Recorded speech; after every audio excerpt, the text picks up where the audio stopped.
3 weeks ago I sat down to plan a video and caught myself unlocking my phone 6 times in 10 minutes.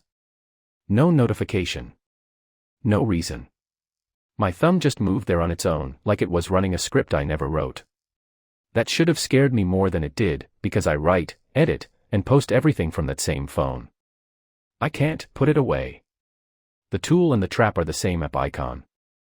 So I looked into what was actually happening, and one fact reframed everything. Dopamine isn't the reward chemical.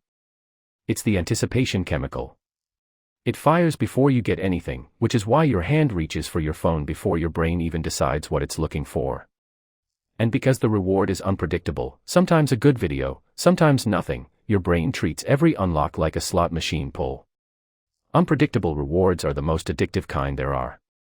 That's not a willpower flaw. That's the mechanism working exactly as designed. The cost shows up somewhere you wouldn't expect, not in how much you scroll, but in how boring everything else starts to feel. Writing one caption, sitting with one idea, holding a single thought for 10 minutes, none of that can compete with a feed that resets every half second. Your baseline for stimulation keeps climbing, and stillness starts to feel like static. Most dopamine detox advice assumes you can just remove the phone. Leave it in another room. Take a day off it entirely. That works fine if your job doesn't live inside it. Mine does. So instead of removing the tool, I had to redesign how I use it, separating the two functions living in the same device. Here's the system. Split every app into 2 folders, create and consume. Editing app, notes, camera, create. Social feeds, anything with infinite scroll, consume. One extra tap between you and the distraction is enough to break the reflex. Set a hard app timer limit on the consume folder. Not a gentle reminder, an actual lockout.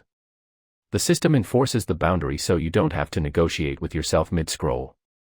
Turn off every notification except what's genuinely urgent.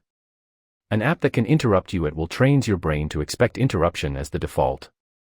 Silence has to be the baseline, not something you fight to protect. Batch input into 2 fixed windows a day. Comments, trends, messages, all of it, midday and evening only. Every other hour is create only. Decide the task before you unlock the phone. One phone, one purpose per session, export the clip, write the caption, reply to the comment. Finish it, lock the screen, then decide your next move. That reset is what breaks autopilot. None of this asks you to hate your phone or escape it. It's the tool you build with. The goal is just making sure you're the one deciding where your attention goes, not whatever app has the loudest pull that hour. If this shifted how you see your own habits, subscribe to Neurovexis Studio, drop a like, and tell me in the comments, which app steals the most time from your workday. See you in the next one.